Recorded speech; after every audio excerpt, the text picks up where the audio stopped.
I am absolutely and utterly a believer in hard work. I'm a proponent of hard work. I have all this money and all I do is work. My entire life is work. This podcast is work. I'm getting in the car. I'm going to another meeting. Work. I'm going to fuck a bitch. That's work. People who are in charge of the world don't care about anyone but themselves. They don't care about you, whether you're gay or straight. They're not interested.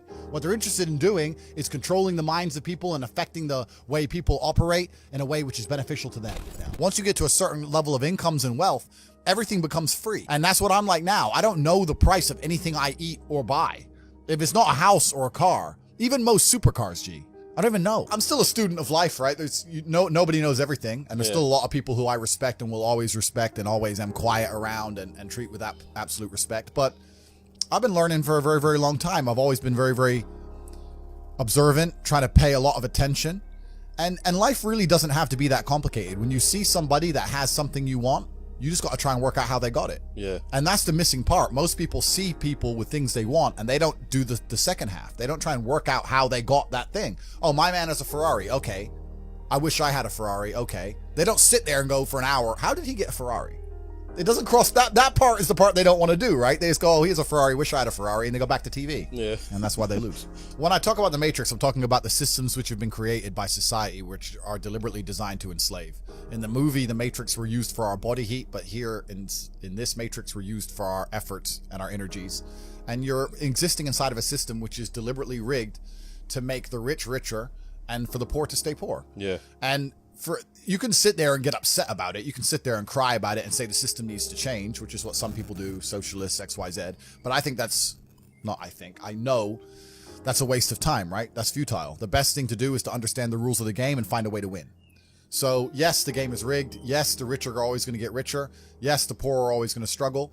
And that's the way the game is set up. So you still need to find the best move on the chessboard. There's no point sitting there saying, I want to play a different game, because that's never going to happen. Because the people with the money are the people who have the control and they have the power. And why would they have the game set up any other way? Why would they change it? It's also the basic of economics. I think a lot of people don't understand the true basics of economics. And the basics of economics state that even giving money to the poor, that ends up back in the hands of the rich. There's no way to stop the rich getting richer. I've already explained this before.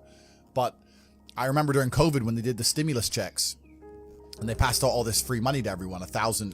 In England, they gave a lot more money. But in America, everyone got like $1,400 each, and everyone was happy about it, saying, oh, he's giving money to the poor. Yeah, but what do those poor people spend that money on? Amazon stock tripled because they all went to Amazon. Yep, so Jeff Bezos got richer, right? But the fact is that there's less companies than there are people. All those $1,400 checks amongst all those people at the bottom ended up in the hands of a few companies. And the rich got richer, and you can't stop it. Doesn't matter if those people invested their money, doesn't matter if they bought stocks, doesn't matter if they bought crypto, doesn't matter if they bought a house, whatever. The people who have the assets and have the companies and have the control are always going to end up getting control of the currency, and they're always going to be richer. So that's kind of how it works. And it's getting worse and worse. It's have-nots and have-yachts. You have to be positioned to take advantage of opportunities. Yeah. It's like in chess, they say good moves come from good positions. It's true. You can't find a good move from a terrible position, right? If you're sitting at home with no money, it's hard to invest in Bitcoin at $1. Doesn't matter what it goes to, right? You got to be in a good position to take advantage of things. You've always got to be in a position where you have a good network, you have good information, you have some kind of liquid money, you have the ability to survive without that money. You can take a risk. Like, it's hard to set yourself up. I'm in a position now where I'm in the NBA. I'm an NBA player. I can never go broke again. So it doesn't matter, right? Once you're in the NBA, I can throw $1 million at something. It doesn't matter if it works or not. So for me, it doesn't make a difference. And that's why it's so much easier. They always say the first million is the hardest, and they're completely right. Once you get to a certain point, you can gamble to a degree, right? I always knew that the Matrix existed, and I always knew that the traditional systems, even when I was going to school and they're sitting there going, you're not going to get a good job if you don't get good grades. I was the one sitting there going, you're a liar. Shut up. I just knew the teacher was lying. I knew school was bullshit. I knew college was bullshit. I knew university was a lie. I always knew it was a trick and a con. I didn't truly understand things to the level I understand them now. But I had an intrinsic understanding, and I think everybody does. If you're in a gas station and it's 3 a.m. and a Lambo pulls up and a guy gets out of it, you're thinking criminal, drug dealer, gangster. Yeah. You're not thinking, he has a uni degree. Because you're not going to think that. So when you see money, people don't even associate the money they see with university. But then they go, I want to make money, so I'm going to university. It doesn't make sense. It doesn't make sense at all. So I think everybody knows that the system and the path they lay out for you is not a path that's going to lead to where you want to be. And I didn't know what the other path was, but that intrinsic distrust for the system and that distrust for the things they wanted me to do made me search for other avenues. And then I found them, right? And if you speak to the people who are richest, if you speak to the people you know, this is for everyone at home as well, if you speak to the people you know who have the most money and go up to them and say, hey, what made you rich? None of them say school. I got an A in GCSE. Like, who gives a shit? It's bullshit, right? So it's all indoctrination. So I knew it was indoctrination, and for that reason, I was always searching. And if you're searching, you're going to find. The problem is as well, it's difficult because the way that humans work and the way that we've evolved as a species is that we don't really learn lessons unless they're learned the hard way. Yeah. I believe that unless a lesson has taught the hard way, you're not going to learn it. You can have so many near misses and people won't learn their lesson.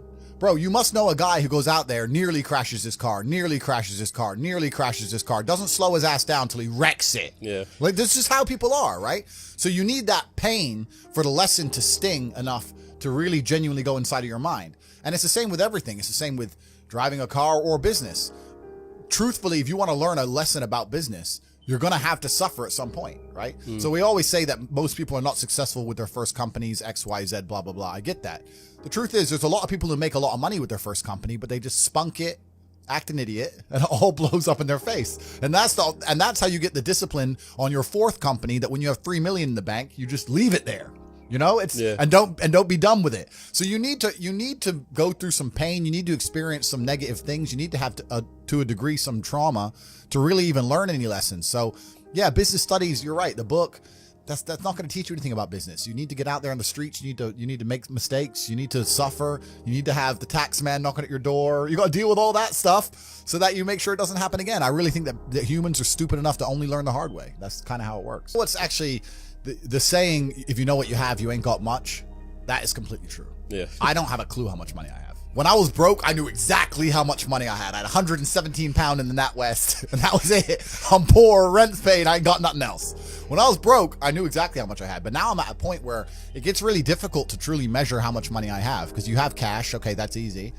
I have some crypto, which is constantly fluctuating. And then you have assets, and the price of the assets is constantly fluctuating. And then I have companies and income streams, which need to be valued.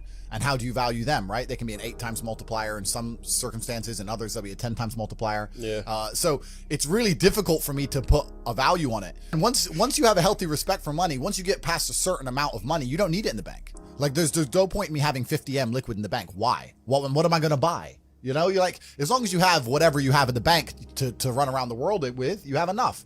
So you try and put that money to use, right? You buy assets, XYZ. So it's really difficult. I mean, I have my online school, which we'll talk about later, Hustlers University. Yep. That's already been valued. That was valued at 300 million. There's a bunch of these real high level crypto guys, you know, like the guys who invented Ethereum and all that, yeah. the autistic guys. They don't own anything. And I kind of get that. I'm at the point now where they have a backpack of their possessions, and if they want a house, they rent it. They want a Lambo, they rent it. If I need to go somewhere, rent. I don't own anything. I don't have any hassle. Nothing's in my name. No government can take anything from me. You know, you get to a point of wealth where you kind of start thinking, do I want to have all this crap now I got to deal with? Really, you want peace of mind. And I have enough troubles in my head. I don't need to be worried about my mansion in Santa Monica, which has been broken into. And I don't even go there. Do you know what I mean? It's just long. So that's that. And then also what I was saying earlier about property being a tool to the matrix. If you buy a 10 or $20 million property under a government, you can't piss that government off. You can't disagree with that government. You can't, if the tax authority of that government says you owe them money, you better fucking pay it, or you're gonna lose a house, right? Yeah. If they say you better take an injection in your arm for the good of society, you better take your vaccine. You better put your mask on. You can't even get a parking ticket, my G. Listen, if I'm in England right now, I don't own any assets in England, right? And I pull up in the DBS. Have you ever seen James Bond look for parking? Me neither. No, fuck no. He parks up and gets out. That's what I do. Park up, boom, get out. I don't look for parking. They put a ticket on the DBS. Let's say I decide not to pay that, right? What are they going to do? I don't have any assets in the UK. They're going to make a bunch of letters, send it to a bailiff. Bailiff's going to drive around the UK. I don't even live here. Boom, it's over, right? If I had a 20 million pound house, eventually it's going to go, the 60 pound becomes 120, 120 becomes 240. Yeah, bailiff comes, 2 grand, 3 grand, boom, boom, boom. Gets to the point where they're going to take my 20 million pound house off me. Maybe it takes 3 years, but they will, over a parking ticket. So by buying that property, you're now giving you're giving the government a way to hurt you. You're giving them a leverage over you. And I'm at the point of wealth now. I have enough hidden money where I don't want any government to have any leverage over me. I want a government to say, Andrew, we don't like you. And me say, get fucked. Safe. All right, I won't come then. Bye. Like, and that's the problem with property. Property is a tricky one. I know you can make money with it, but you have to understand that they'll use it against you, man. It's a leverage.